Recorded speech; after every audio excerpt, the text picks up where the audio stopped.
Bueno, buenas tardes a todos, bienvenidos a otro encuentro de este ciclo de conferencias que titulamos Progresismo y Nuevo Orden Mundial. Ya habiendo un poco transitado la vez anterior la cuestión de la comunicación y la manipulación de masas, hoy vamos a tocar el tema quizá más concreto y que hace a lo que este siglo XXI se va desarrollando, que es el tema de elites, transhumanismo y lo que es más importante, el tema de la nueva política. Antes de empezar, les pido que si aún no se suscribieron, lo hagan, activen la campanita y nos vayan a seguir en las redes sociales que van apareciendo en pantalla. Hoy tengo un gran invitado que nos va a desasnar un poco con este tema del transhumanismo y de la inteligencia artificial, que es Miklos Lukács, que es un gran referente del pensamiento conservador. ¿Cómo estás, Miklos? Muy bien, Lucas, ¿qué tal? Muchísimas gracias por la invitación y bueno, gracias por lo de referente, pero para llegar a eso todavía falta un gran camino de vida, pero de todas maneras, gracias por la deferencia. No, por favor, gracias a vos por estar ahí. No, creo que te lo has ganado, te lo has ganado. La verdad que muchos te consideran un referente en ese sentido. Y sobre todo, es curioso porque uno habla de pensamiento conservador y sin embargo lo que vamos a tratar de hablar un poco son ideas que tienen que ver con cambios en la forma de pensar y sobre todo una forma nueva de resistir.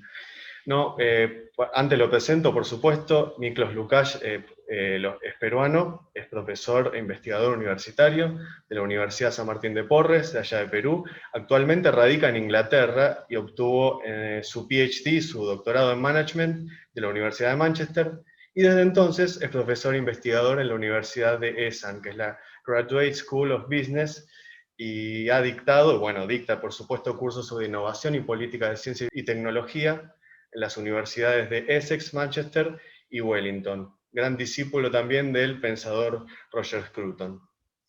Destaco esto último porque Miklos tiene una gran capacidad de reducción de los sistemas de pensamiento político y de los conceptos para transmitirlo de una forma sencilla y didáctica. Y me interesó su trabajo porque además de que es algo de esta época, también trae con ello una forma distinta de pensar las categorías políticas. O sea, la época que se abre con la inteligencia artificial y el fenómeno del transhumanismo nos invita a tirar un poco a la basura los moldes que nos acostumbraban a pensar las categorías políticas de izquierda a derecha de forma tan tajante, y a descubrir la simbología política y la discusión de las ideas fundamentales de otra manera. Así que para empezar, Miklos, ¿cómo surge, digamos, el tema transhumanista en la vida occidental, digamos, como debate? ¿Cómo irrumpe en eso que podríamos llamar la naturaleza humana? Bueno, la idea del hombre de superar sus limitaciones físicas e intelectuales siempre ha estado presente, o sea, siempre ha sido una ambición del hombre ir más allá de lo que la naturaleza le dio. Y tú puedes ver esto desde las épicas, ¿no? Antiguas, de la épica de Gilgamesh, por ejemplo, o puedes ver a la literatura occidental, Fausto, Frankenstein, ¿no? Te vas a los griegos, Prometeo, siempre has tenido este deseo de superar esas limitaciones. Ahora vamos a empezar diciendo que quienes empiezan a darle forma a esto ya como una ambición científica, lo puedes ver ya fines del siglo XVI, inicios del XVII, con Francis Bacon, ¿no? El Nuevo Organum es una obra en la cual él ya empieza a conceptualizar la idea de que la ciencia nos permitiría superar esas limitaciones. En el siglo XVIII, el Marqués de Condorcet fue un gran propulsor de esta idea de superar estas limitaciones también mediante la ciencia. Curiosamente, Condorcet, que fue un pro-revolucionario, ¿no? En la Francia, en la toma de la Bastilla, terminó siendo destruido por el mismo sistema que él trató de, ¿no? de imponer, este sistema racionalista, que no daba espacio a la fe, que confiaba ciegamente en la razón, y por ello, al confiar en la infalibilidad de la razón, también le asignó una categoría, como todos los ilustrados de la época, me refiero a ilustrados en la categoría del siglo de la Ilustración, em, esta idea de que el ser humano es infalible, ¿no? De que el ser humano es casi un dios, o sea, que no necesita de Dios para superar estas limitaciones. El concepto como tal de transhumanismo, es decir, la materialización ya de esta ambición en un cuerpo organizado, no se va a dar sino hasta los 90, pero tú ya tienes, por ejemplo, con los futuristas rusos de fines del siglo XIX y especialmente con el surgimiento de la eugenesia, ¿no? Como primero, inicialmente como una ciencia, ¿no? Francis Galton, que era el primo hermano de Charles Darwin, Galton crea esta ciencia, ¿no? La eugenesia, que significa eu es origen y, no, perdón, eu es bueno y génesis es, bueno, es el origen, un buen origen. Eugenesia, esa es la etimología de la palabra. Empezando a trabajar científicamente esta mejora de la especie, que bueno, termina con la instalación de los primeros centros de depuración genética en los Estados Unidos, impulsados principalmente el estado de Indiana. Después le seguirían una serie de estados en los 30, estoy hablando, o sea, más o menos 30 estados, estoy hablando 1917, 18, 1920, entra ahí Margaret Sanger, el Planned Parenthood, que también tiene que ver con toda esta noción de, ¿no?, de mejoramiento, tanto en las capacidades físicas, es decir, gente con retraso, gente con malformaciones genéticas, era abiertamente, se les incentivaba para no reproducirse y después ya abiertamente se les coercionaba para no hacerlo. Después también vamos a hablar, eso deriva, bueno, en esta corriente eugenésica no solamente en los Estados Unidos, sino que vuelve a Europa. Se crea la Agencia Británica, ¿no?, la Asociación Británica de Eugenesia, se replica la situación en Francia, en Inglaterra, vamos a hablar en Alemania, en América Latina, probablemente Brasil, Argentina también tuvo episodios de esto, en México. Y bueno, ya sabemos cómo termina la coronación de todo esto, es el régimen, ¿no? El régimen nazi con los campos de concentración, Auschwitz, Treblinka y todo esto. Entonces, siempre bueno, no solamente los nazis, también los comunistas soviéticos con los gulags, etc. Bueno, al final, vamos a decir, ya existía esta ambición, ¿no? Y se probaba, o la historia probaba que este intento del hombre por dominar su propia naturaleza desencadenaba estas tragedias. Quien utiliza el término transhumanismo como lo conocemos hoy, el que le da el sentido actual, fue Julian Huxley, que fue un biólogo evolucionista británico, fue un caballero de la Orden Británica, Sir Julian Huxley, hermano de Aldous Huxley, y primer director de la UNESCO, curiosamente, ¿no? O sea, todo nos lleva, todos los caminos siempre conducen a Roma. Si la gente se dice hoy que las Naciones Unidas tienen, bueno, ahí están los orígenes. Y en los 70s se empieza, vamos a decir, a educar abiertamente en instituciones, principalmente el New School for Social Research, que es una institución de corriente socialista, progresista en la actualidad muy fuerte, de izquierda muy fuerte, que es una institución de ciencias sociales en Nueva York, donde un profesor iraní, Isfan Esfandiari, empieza a hablar de estas ya, a teorizar sobre esta fusión con la tecnología, etc. De hecho, este sujeto Esfandiari se lo toma tan en serio que se cambió el nombre a FM30, FM 2030. Su nombre legal pasó a ser FM 2030. Y bueno, FM 2030 murió, pensó él que iba, ¿no?, que iba a durar hasta el 2030, no duró hasta el 2030. Pero ya ves estas corrientes. Además, en los 60, no sé si recuerdas, cuando éramos más chicos, veíamos estas series, ¿no?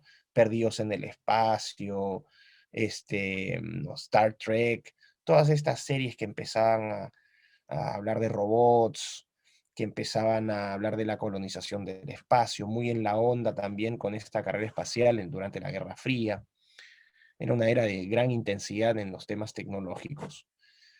Pero ya en los 90, vamos a decir, es donde se organiza formalmente esto. En 1998, la Asociación Transhumanista Mundial, impulsada por dos filósofos, uno sueco, Nick Bostrom, y el otro, David Pearce, un británico, dan forma a la primera organización mundial transhumanista. En 2006 esta organización cambia de nombre, se transforma en Humanity Plus o Humanidad Más, que de hecho es el símbolo del transhumanismo, ¿no? De H, de humano, y más, de mejorar, ¿no? Ese es el símbolo del transhumanismo. y en 2006 cambia de nombre, y bueno, desde entonces han surgido diferentes variables transhumanistas, pero todas apuntan a lo mismo: aplicar la tecnología en el ser humano, no en el entorno del ser humano, sino en el propio ser humano para generar una especie mejorada. O sea, es decir, empezamos a tomar control de nuestro proceso evolutivo. Claro, bueno, eso que empezaste a mencionar sobre las sociedades que se fueron gestando, sobre todo sociedades que son también de pensamiento, que no solo se abocan a lo puramente tecnológico.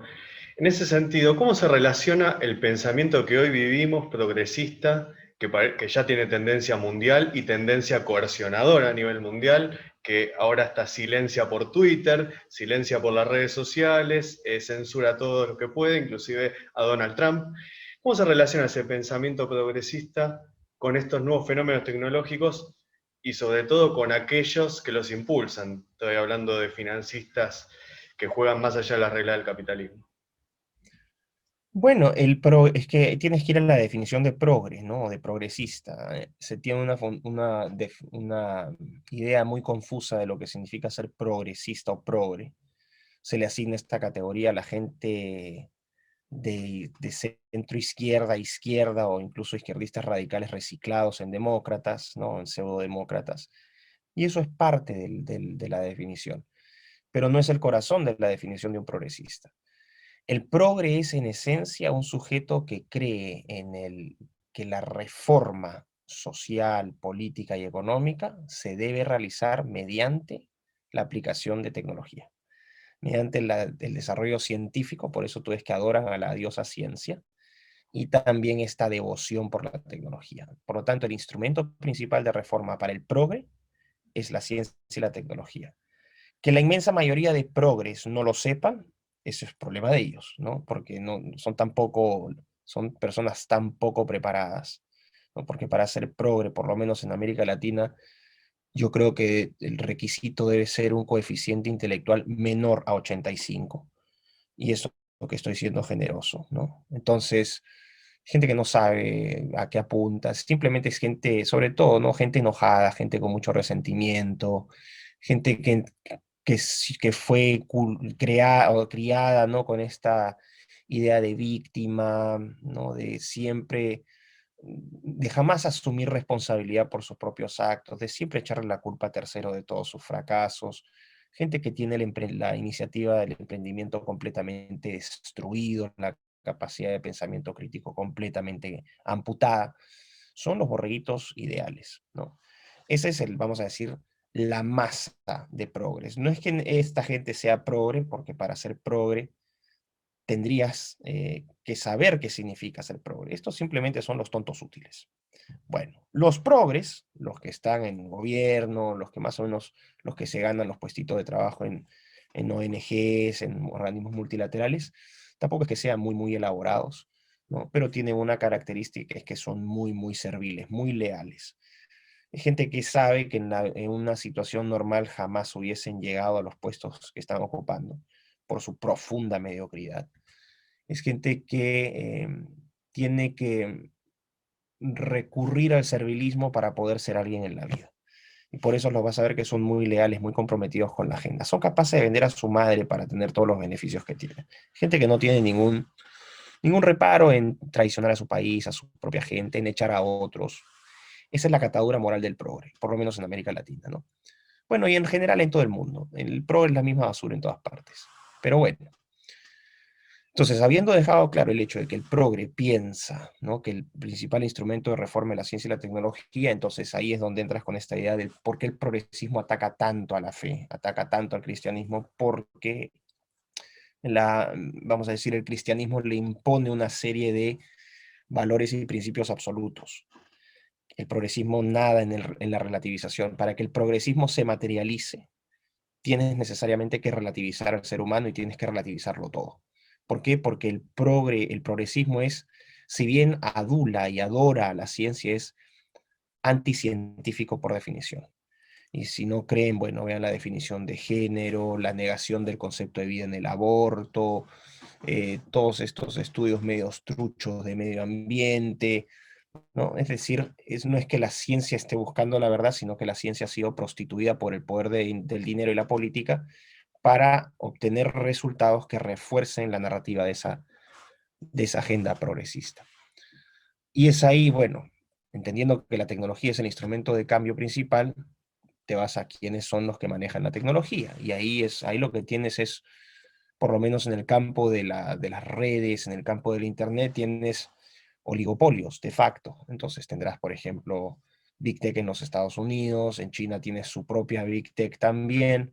Eso es en el campo de la inteligencia artificial, vamos a decir, de los automóviles autónomos, pero también vas a tener tecnología en el campo de la biotecnología o la bioingeniería, y no es que estas empresas estén trabajando directamente en estos campos, pero lo que hacen principalmente es comprar acciones de las startups más promisorias y al final también terminan controlando ese sector. Aunque debo decir, Google en 2013 crea una compañía que se llama Calico, California Life Company, compañía de vida de California. Y Calico, que es ¿no? Que esta es una empresa dentro del conglomerado de Alphabet, lo que hace es trabaja en lo que en el mundo anglosajón se conoce como anti-aging o anti-envejecimiento. Y están tratando de buscar una cura, así, ¿no? Como lo digo, una cura contra la enfermedad que es la muerte. O sea, la muerte es una enfermedad que tiene que ser curada. Y ese es uno de los postulados del transhumanismo. De los tres grandes postulados que tiene, uno es la superlongevidad, vamos a vivir eternamente. Nuevamente vas, ¿no?, a la épica de Gilgamesh, cuando habla del famoso rey de Uruk, que quería ser inmortal. Bueno, ahora están buscando esa inmortalidad a través de la ciencia y la tecnología.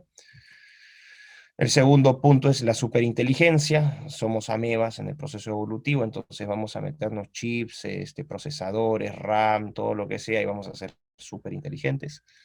Y después el super bienestar, porque de nada te sirve ser súper inteligente y súper longevo si tu calidad de vida va a ser mala. Entonces, mediante manipulación genética, edición genética, vamos a sacar todos esos genes que son súper malos y nos vamos a convertir en seres virtuosos, súper buenos, dedicados al placer, porque ese es uno de los principales objetivos, ¿no?, de la vida, según el transhumanismo, es el placer. Entonces vamos a hacer, imagínate, ¿no? Imagínate la oferta para un muchacho de 14, 15 años, que no tiene prospectos, que no entró a la universidad o que sus posibilidades de entrar a la universidad son casi nulas, o entra a la universidad y sus posibilidades de encontrar trabajo son casi nulas y ve la situación como se vive actualmente.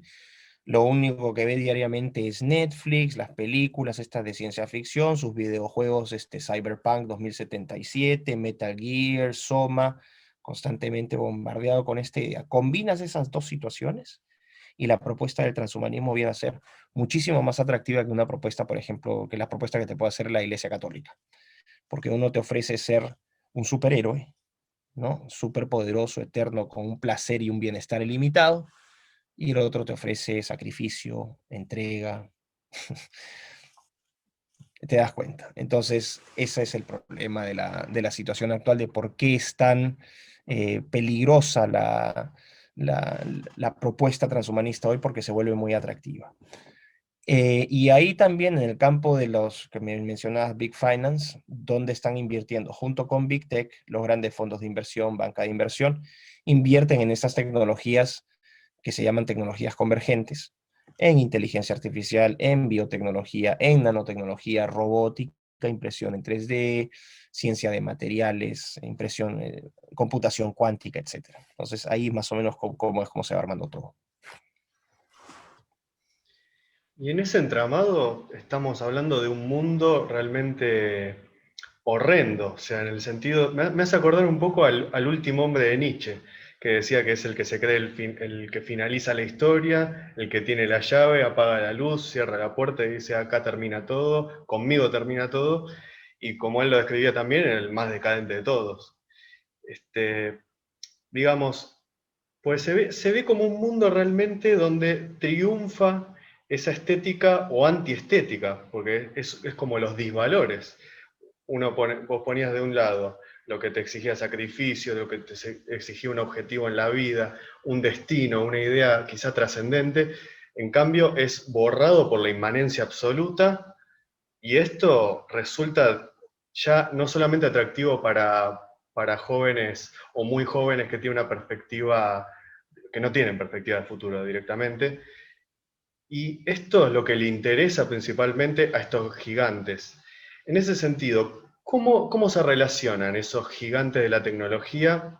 Vamos a hablar, por ejemplo, de podríamos decir, la tensión que hay intrínsecamente entre los representantes del globalismo, ¿no? Pues se habla de que hay algunos que son más del lado financiero y otros del lado de la Big Tech. ¿Cómo Ujú. se da ese tira y afloje? Siempre vas a encontrar pugnas de poder, siempre en todos los niveles, ¿no? Y en el nivel más alto, las pugnas de poder que encuentras, o sea, más lo que ha demostrado esta elección en los Estados Unidos es que se impone el poder del dinero, ¿no? Pero si te vas a la parte más alta, siempre hay que buscar la ruta del dinero, nunca falla. Entonces, busca quiénes están en la cabeza, ¿no? En la parte más alta de la cadena trófica capitalista, vamos a ponerlo de esa manera. Tienes entonces a los centibillonarios de Big Tech, a los billonarios del sector financiero, a los billonarios del sector construcción, etcétera, etcétera, ¿no? Entonces, lo que vas a encontrar es que esta gente más o menos ha convenido en una agenda común, que es la agenda del medio ambiente, que en esa sí todos están de acuerdo, ¿no? Porque la agenda del medio ambiente lo que hace es, les permite materializar un sueño de larga data, no solamente de ellos, sino de sus padres y probablemente sus abuelos, que fueron los que empezaron a trabajar con Margaret Sanger, ¿no? Con Planned Parenthood, con la Fundación Rockefeller, en estos organismos internacionales tipo Naciones Unidas.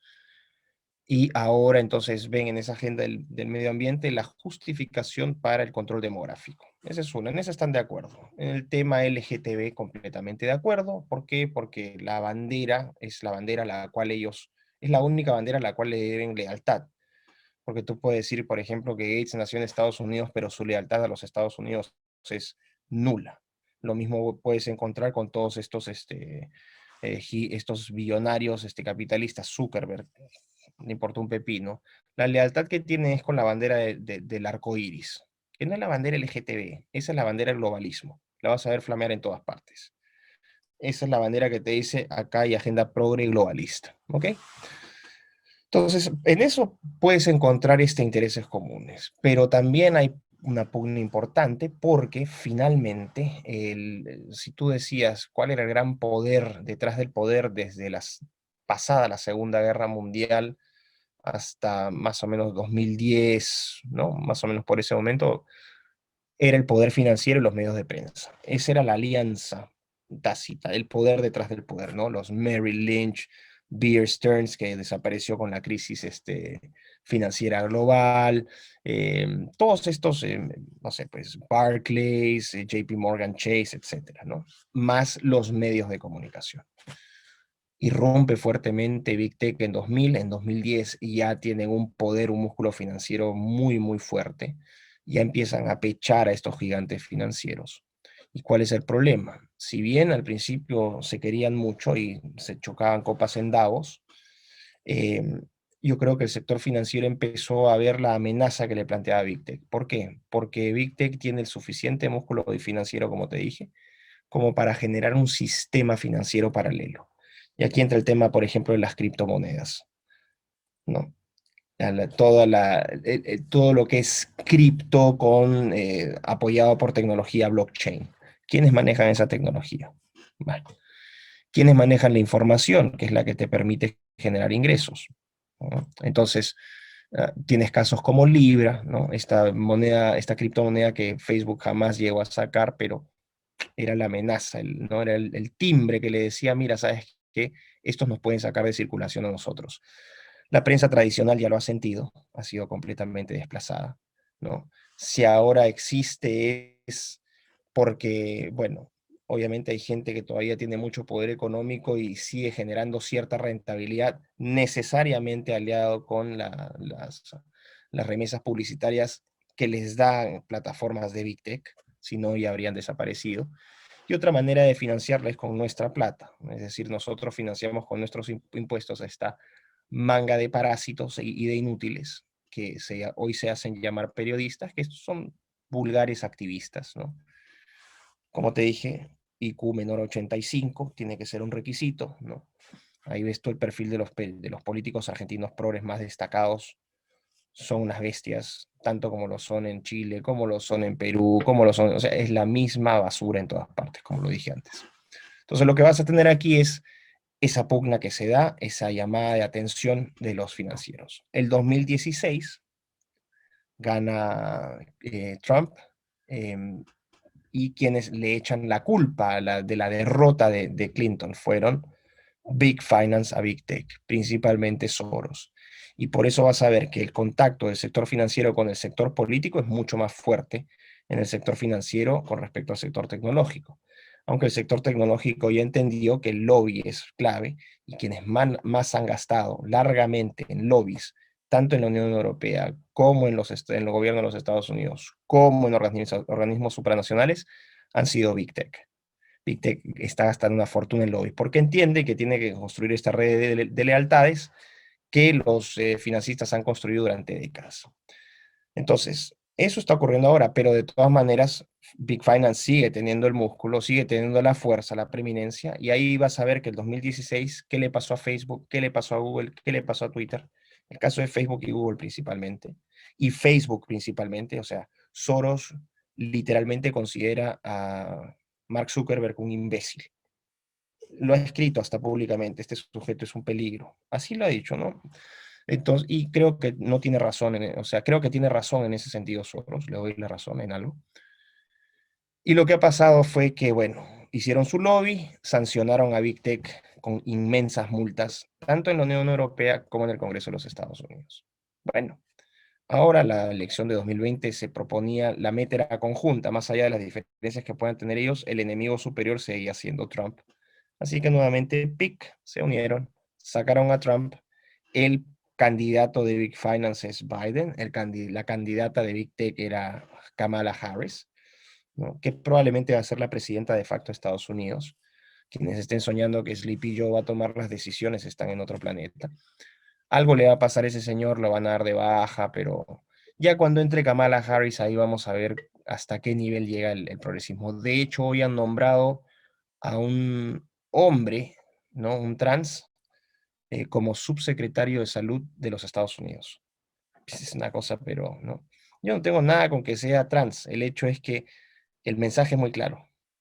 La relativización va a ser total, va a ser completa, ¿no? Bueno, entonces es ahí donde tienes esa pugna entre Big Tech y Big Finance. ¿Hacia dónde vamos? No sé. Yo creo que Big Tech tiene la ventaja porque maneja la información, maneja la data. Entonces, si tuviera que apostar por quién va a predominar en este conflicto, creo que va a ser Big Tech. Y porque aparte, justamente es ahí donde está el gran manejo del nuevo capital, que son la información de las personas, los datos de las personas privados que se venden a las empresas.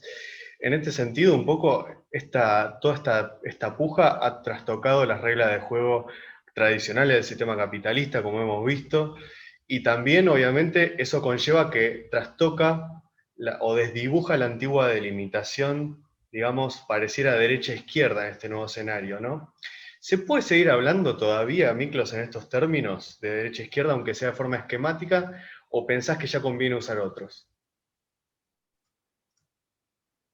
O sea, que no es que se desfasa una forma de ver el mundo e inmediatamente la reemplazas por otra. Creo que va a ser un proceso gradual. Todavía es válido, por lo menos en nuestra región, en Hispanoamérica, hablar de izquierdas y derechas, porque la preocupación de la inmensa mayoría de la gente es ¿no? Su situación económica principalmente, y después su sistema de gobierno, cómo son gobernados.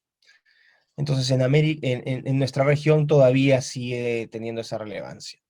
El problema es que cuando entre con fuerza esta agenda progre, que te decía, de reforma a través de tecnología y ciencia, y cuando ya se empiecen a ver con mucho mayor nitidez y sin ningún tipo de vergüenza, ¿no? Con total descaro, con total prepotencia, estas agendas de experimentación en el ser humano, ¿no? Vamos a empezar a ver más experimentos con embriones, las aprobaciones de estos abortos hasta los 9 meses y todas las atrocidades que van a surgir en nombre de la ciencia, en nombre del progreso. estas preocupaciones por lo económico y por lo político van a pasar a un segundo plano. De hecho, el tema del COVID, la preocupación cuál es ahora, de la masa manipulada, no es lo económico tanto, lo económico sí, lo político menos, pero es su vida, su seguridad. Ah, voy a morir.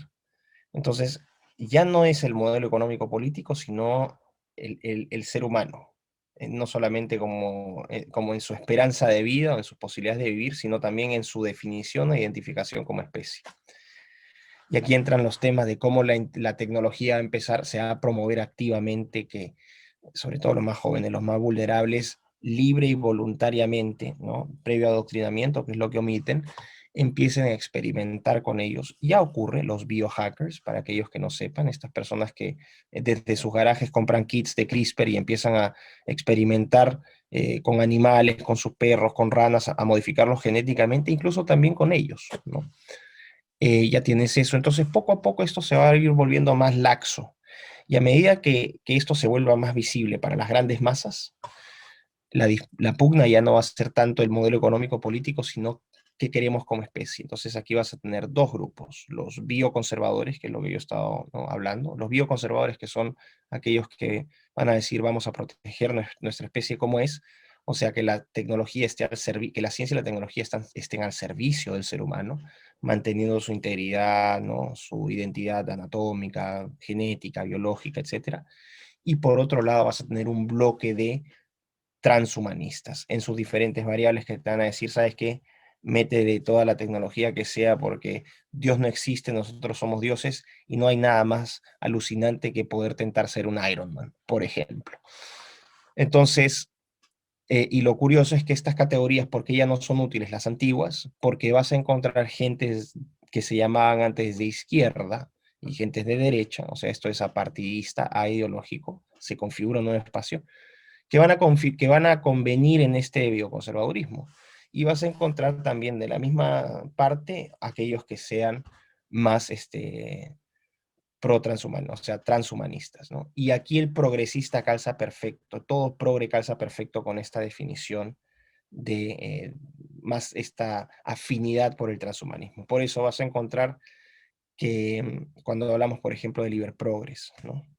Los liberprogres son progres en la medida que también calzan todos los valores que tienen los progres, sean zurdos o derecha, da lo mismo, confluyen en la mayoría de las cosas, pero son personas que, por ejemplo, van a abogar por ese cambio. Y esa creo que va a ser, y con un 99.9% de certeza me atrevo a jugarme mi reputación, que esa va a ser la disputa política del siglo XXI, la principal. Claro, estamos hablando también de una lucha donde, digamos, los que nos consideramos de alguna manera patriotas, conservadores en este sentido, vemos un poco, o sea, nos tenemos realmente que atener al pensamiento realista, porque muchas veces se piensa desde lo ideológico, de lo excesivamente ideológico, y en realidad, antes de pensar en ideas puras, hay que pensar primero en la realidad para elaborar ideas puras. Un poco es el pensamiento que viene de la experiencia. Y uno ve, por ejemplo, ya no solamente de los que vinieron hablando de este peligro del tema de la tecnología, el tema de este peligro transhumanista, no solamente autores de filosofía política, también hemos visto autores que vos mencionaste uno, por ejemplo, de literatura, pienso en un Huxley, vos mencionaste a Julian y Aldous el hermano, uno ve un Orwell, un H.G. Wells, digamos, que después se editaron las películas, se hicieron las películas sobre distintas distopías, y hoy cada vez lo estamos citando más. Los que somos de un pensamiento así patriota, conservador, lo estamos citando cada vez más, y cada vez vemos que todas esas distopías, pareciera que hay un poco de cada una en la realidad que vivimos. Entonces, te pregunto, ¿cuál pensás que debería ser la lucha en esta época de los patriotas y los conservadores en este escenario tan horrendo que estamos cada vez describiendo más? A ver, cuando tú dices patriota, es simplemente, el principio sigue siendo el mismo, ¿no? La idea de conservar, pero el Sí. patriota ya hace la defensa o busca conservar aquello que es valioso en el plano, no solamente político, sino en el plano cultural, sus tradiciones, sus valores, ¿no? Y ese instinto de conservación lo llevas al nivel del ser humano y eso te hace un bioconservador. Entonces, al final, un patriota es en 99.9% de las ocasiones va a ser bioconservador, por ejemplo, ¿no? Porque su idea es preservar todo aquello que siente valioso. Em, ¿Cómo veo la mano? La veo complicada porque la asimetría de poder entre los progres, ¿no? Y todo el apoyo que reciben en cuanto a la tecnología, el apoyo económico, el apoyo político, es muy, muy, muy fuerte. Es tan desigual la cosa que es increíble aún así como a pesar de esa desigualdad se les haga tan difícil imponer su tiranía, ¿no? Eso te dice en gran medida, dice cuán arraigada está en el espíritu del hombre defender lo que es. Yo creo que ese espíritu no, ese instinto no va a ser dominado jamás. Puede ser, puede ser oprimido, puede ser abusado, puede ser privado de tu libertad, puede ser eliminado, pero siempre va a haber un enorme paquete de personas que van a luchar por esto. Me dices, cómo va a resolverse? No lo sé.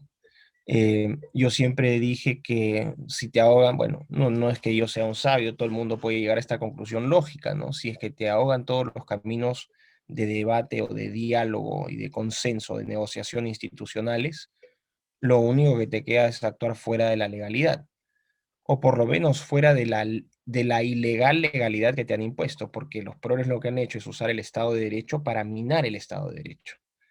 Han utilizado las instituciones para minar las instituciones. Entonces, no son arreglos institucionales en función de la gente, sino son arreglos institucionales en función de sus intereses, que a la larga son pequeñas expresiones, ¿no?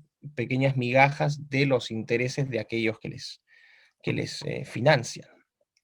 Entonces, con esto estoy diciendo que va a llegar un punto, creo yo, donde la olla de presión va a ser tan fuerte que la gente va a terminar reaccionando, ¿no? Ahora, para que eso ocurra, el nivel de opresión tiene que ser muy fuerte.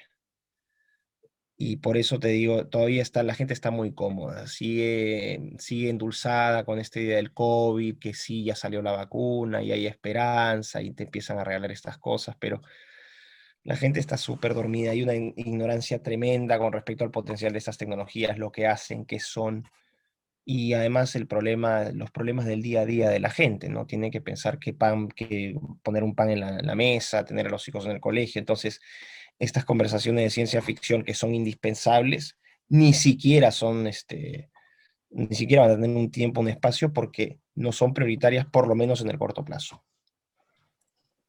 Claro, pero bueno, uno igual trata de arrimar el debate porque estas son las cosas que se vienen y sobre todo me parece que lo importante acá es adelantarse, no adelantarse en un sentido de vanguardia, de creerse que uno está adelantado, pero por lo menos en el sentido de poder avisorar qué es lo que se viene y tratar de tener una estrategia medianamente, en la medida de lo posible, dentro de las posibilidades de cada uno, de los que estamos en este tipo de resistencia, por así decirlo.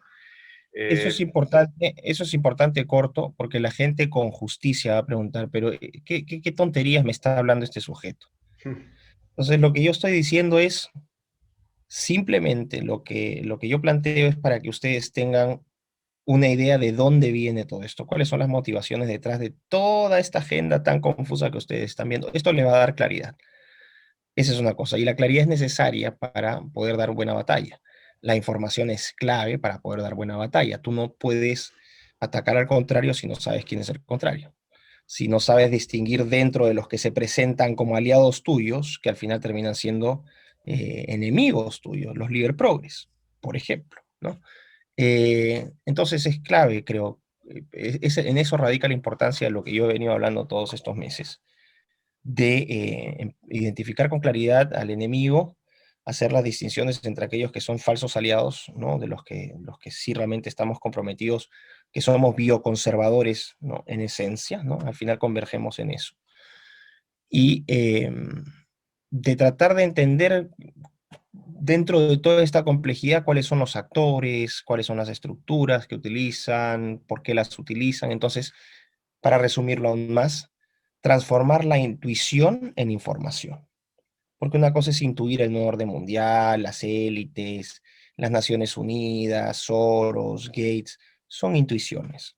Pero si tú tratas de darle un cuerpo, ¿no?, de argumentación validada o respaldada por evidencia que es copiosa, entonces creo que ahí mi discurso cabe bastante claro, ¿no?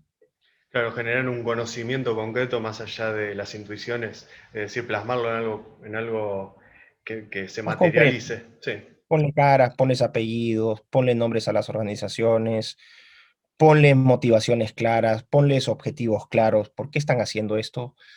¿Con qué motivo lo hacen? No todo es plata, o sea, plata ¿no?, para los pejesapos que operan a nivel de gobierno, presidentes, secretarios generales, esos pejesapos sí, para ellos plata es lo más importante. Para los que están arriba de ellos, la plata es lo de menos, es la imposición de una visión del mundo porque desde esa posición mesiánica, ¿no?, esa actitud mesiánica que tienen estos pocos sujetos, su idea de tener 1.000 millones o 10.000 millones de dólares más o menos les es absolutamente irrelevante. Lo que ellos quieren hacer es trascender. fíjate que mencionaste algo muy bueno que tiene que ver con cómo minan las estructuras, por ejemplo, de algo tan esencial para cualquier comunidad, ¿no? Que es el Estado-Nación, para defender sus libertades, sus derechos frente a estos avances globalistas, estos avances sobre la libertad, y ya directamente vemos la censura, por ejemplo. Pero también vemos que al nivel de las sociedades hay digamos, se utiliza la política para minar la política misma. Es decir, todo lo que sea polémico, todo lo que sea discusión de ideas que tiene que haber en cualquier sociedad y en cualquier comunidad, porque eso es lo que la fortalece al fin y al cabo, discutir de las ideas políticas, qué es lo que es más nuevo, qué es lo menos nuevo, qué es lo que mejor nos conviene como comunidad. Todo eso se mina para el consenso. Por ejemplo, ahora con el tema de los médicos, el consenso médico, no se puede politizar la vacuna, no se puede politizar nada de eso, pero es un totalitarismo disfrazado, al fin y al cabo, ¿no? En ese sentido, uno ve que en ese minar las instituciones también minan la política de sus verdaderos objetivos, porque ellos tienen objetivos, pero nos están, digamos, como decir, fogoneando para que nosotros no los tengamos o nos olvidemos que podemos tener objetivos, las naciones, las comunidades en el mundo, ¿no es cierto? No, claramente, lo que se está buscando es el síndrome de la rana hervida, ¿no? Ese Claro. súper conocido. El síndrome de la rana hervida. Y claro, mira qué curioso, ¿no? Cómo logras primero con la manipulación, el adoctrinamiento mediático, el bombardeo diario de todas estas cosas, súmalo a la ignorancia de la gente, a la cobardía de la gente o al cinismo, porque ya hay gente, algunos dirán, ¿sabes qué? Ya esto ya todo me llegó a la coronilla, me da lo mismo lo que pase. Entonces tienes esos tres caminos. El cuarto sería la complicidad abierta, que es es solamente un pequeño grupito, ¿no? Son solo, porque para ser progre funcional tienes que ser muy pobre como persona, tienes que ser un sujeto realmente, hay que ser un miserable. Vamos a ponerlo con absoluta claridad. Entonces, en nombre de la diversidad, lo que están haciendo es estandarizar. En nombre de la tolerancia, lo que están haciendo es excluir. En nombre de la inclusión, excluir. En nombre de la igualdad, más desigualdad. O sea, han invertido toda la escala de valores. Y lo que vas a tener al final es un pequeño grupo, un muy pequeño grupo de gente con un poder inmenso y abajo a esto. Hace poco entrevisté a un filósofo italiano que es hegeliano y marxista, Diego Fustaro. Y mira, yo lo entrevisté porque ¿cómo entrevistas a un marxista, que esto, que el otro? Nuevamente voy a la idea del bioconservadurismo. Fusaro me dice, bueno, nosotros al final no es solamente el proletario, ahora también entra la clase media en esta nueva plebe global. O sea, ya no solamente son los proletarios, sino la clase media, ¿no? Los abogados, los ingenieros, los médicos, los arquitectos, todos, que no sean parte de este cogollo, ¿no?, de criminales que sirven a estos poderes externos. Así que, bueno, vamos a ver qué pasa con eso, ¿no?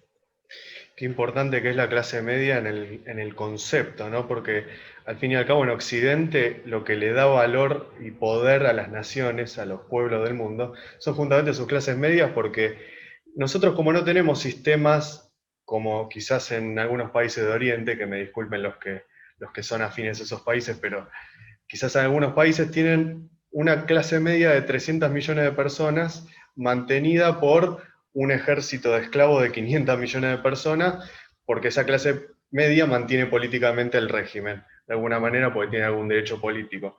En cambio, en Occidente, las clases medias tendemos a ser la mayoría de las poblaciones. Y eso es lo que nos da como valor la libertad a defender, lo que nos da esa posibilidad de que la forma de vida de la clase media sea la forma mayoritaria y la forma que defiende los valores de la civilización, al fin y al cabo, de los distintos pueblos. En ese sentido, ¿se puede hablar ya en un concepto, digamos, más cercano de un conservadurismo y un patriotismo en una perspectiva de resistencia global? Es decir, le tenemos que añadir este componente global, admitiendo que esta lucha es global. Bueno, sí, de hecho, siempre digo, ¿no? Siempre he tratado de decir las cosas. Por ejemplo, tuve la oportunidad de hablar con Juan José Gómez Centurión eh, en un programa y también fuera, ¿no? Y a él, a José Antonio Casta, Rafael López Aliaga, la gente de España, de Vox, sería indispensable que se unan, porque la amenaza no es solamente a sus países. Y si creen que van a resolver la problemática de sus países, eso es claramente insuficiente. O sea, se necesita un frente internacional para esto. Y no solamente un frente político, sino también un frente financiero, un frente mediático, ¿no? Que no solamente pases a la representación política que ya está, sino que pases a la acción política. La acción política es la movilización, la mediatización de tu mensaje. Eso creo que es clave. Ahora, ponerle etiquetas de conservador, liberal, libertario, incluso bioconservador, para efectos, vamos a decir, académicos, de investigación, ¿no? Literarios, sí. Para efectos prácticos me parece irrelevante porque, como te dije, tienes que abrirle espacio también a la gente que se considera de izquierda o de centro izquierda que esté contigo, porque, no, no, son zurdos, ¿no? Claro, están luchando por defender su libertad, están luchando por defender la vida, ¿no? La autonomía y la identidad del ser humano, y tú te das el lujo, a pesar de esta enorme diferencia en recursos, de dejarlos afuera. Me parece absurdo. Hoy día, de hecho, he publicado en mi canal de YouTube, y para mucha gente que es conservadora, que es liberal, libertaria, que me sigue, porque yo me considero dentro de ese espectro de centro derecha, vamos a decir. Tuve una conversación con Nicolás Moraz, que es muy conocido en Argentina. Y curiosamente, ¿no? ¿Por qué conversábamos con Nicolás? Son de hecho dos conversaciones, hay una en su canal y otra la mía que acabo de subir hoy. Que al final estamos alineados, que estamos defendiendo lo mismo, o sea, Fusaro, zurdo, y ahí me da lo mismo. ¿Qué diferencia hace? Fusaro está haciendo tanto o más que muchos que se golpean el pecho luchando contra el Estado totalitario, ¿no? Vamos a resolver los temas principales. Hay una amenaza que es común. Entonces, resolvamos esa amenaza común, tratemos de darle vuelta a la situación y después ya nos agarramos a golpes nosotros para otros temas que son menos prioritarios. Pero ahorita lo que te juegas es la libertad, la privacidad, la vida como la conocemos, la identidad del ser humano como la conocemos, como especie. O sea, no me jodan con disputas de mercado, Estado, Cuba, Venezuela, Corea del Norte. No, o sea, son parte del problema. Quienes se quedan pegados en esa cosa son parte del problema, desde mi perspectiva. Sí, concuerdo totalmente porque yo creo que hay que liberarse de los dogmatismos que nos han atado hasta cierto momento a pensar de una manera, sobre todo teniendo en cuenta que en una discusión verdaderamente política, lo que importa es pensar la realidad y tratar de modificarla de la mejor manera para defender esto que defendemos, ¿no? La libertad, la privacidad, los valores occidentales, los valores de representar políticamente a una comunidad y que no la representen o no la desrepresenten, digamos, toda esta manga de atorrantes de adentro y de afuera. Ujú. Así que en ese sentido, Creo que es muy importante dar este tipo de debates y tratar de correr un poco el eje de la cuestión de lo que veníamos acostumbrados, salir un Pero, poco del lugar de confort. pero hay principios que no son negociables y eso te va a determinar, por ejemplo, quiénes son parte de esta plataforma antiprogre, vamos a ponerlo, versus aquellos que se presentan como aliados y que no lo son. Puntos clave, no Exactamente. negociables: defensa de la vida, defensa de la identidad humana, defensa de la familia, libertad religiosa, eh, el hecho de que, ¿no? De que en la diversidad de las naciones, de los estados-naciones, efectivamente donde florece esta idea de diversidad, ¿no? El amor a la patria. Esos principios creo que son importantes. Después ya discutimos detalles menos importantes, pero aquellos que, por ejemplo, se presenten como antiprogres y te están vendiendo el aborto, bueno, fuera, fuera, fuera. Tú No eres son funcionario. antiprogres. No, exactamente. Así que bueno, eso es lo que creo lo que está en juego. Totalmente, Miklos. Te agradezco mucho por haber participado de este ciclo. Te mandamos desde el grupo, equipo nuestro que tenemos, el grupo de Causa y Canal de Nueva Argentina, te mandamos un abrazo. Y por supuesto, si querés decir algo, ahora para cerrar, sos libre de hacerlo. No, muchísimas gracias. ¿Ustedes están en Córdoba? ¿En qué ciudad están? No, estamos en Buenos Aires nosotros, en Capital Están. Federal, con Urbano Bonaerense. Perfecto. Bueno, a toda la gente ahí en Buenos Aires, un fuerte abrazo. Ojalá pueda ir pronto a Buenos Aires. Hace unos años que no voy. He ido como 4 veces. Siempre me ha gustado la ciudad. Se pasa muy bien. Muy buena carne. Espero que todavía Sí. haya carne. Todavía hay. Por eso digo, espero que todavía haya carne. Ni siquiera he dicho buena, simplemente que haya, Claro. ¿no? Y gracias por el apoyo, por la confianza, por el cariño que me dan. eh, Vamos a decir, confieso, ¿no? Dentro del grupo de gente que me sigue más, eh, bueno, Argentina está ahí en el top 3 de base de apoyo que tengo, ¿no? México es muy fuerte para mí. México, mucha gente me apoya. En España, segundo lugar, mucha gente. Y tercer lugar es Argentina. Pero las diferencias en estos tres no son muchas, o sea, son marginales. Y nunca Interesante. hubiese pensado pues, que en Argentina iba a tener tanto respaldo, tanto cariño, tanto aprecio. Así que si en algún momento llego a ir, pues nos tomaremos unas birras ahí donde toque tomárselas. Por supuesto, un placer enorme. Mm. Este, realmente hay que aprovechar estas instancias, sobre todo que tenemos la herramienta de la tecnología, que es la herramienta un poco del enemigo, pero hay que aprovecharla también a nuestro favor. Así que te agradezco y te mando un gran abrazo. Y les agradecemos a los que estuvieron ahí del otro lado mirando. Nos vemos en el próximo encuentro de este ciclo de conferencias sobre progresismo y nuevo orden mundial. Hasta la próxima. Hasta la próxima. Muchas gracias por mirar este video. Si te gustó, te pedimos que le des like y lo compartas con tus amigos, tu familia, el kiosquero de la esquina o el taxista. No te olvides de suscribirte a nuestro canal y darle a la campanita para que te lleguen todas las notificaciones y seguirnos en todas nuestras redes sociales. También déjanos tu comentario de opinión acá abajo en el video y si te gustó lo que hacemos, si querés ayudarnos a que siga siendo posible, te dejamos nuestra cuenta de banco y de Patreon para que puedas hacernos tu donativo, que por más mínimo que sea, nos ayuda un montonazo. Nos vemos en el próximo programa de Nueva Argentina.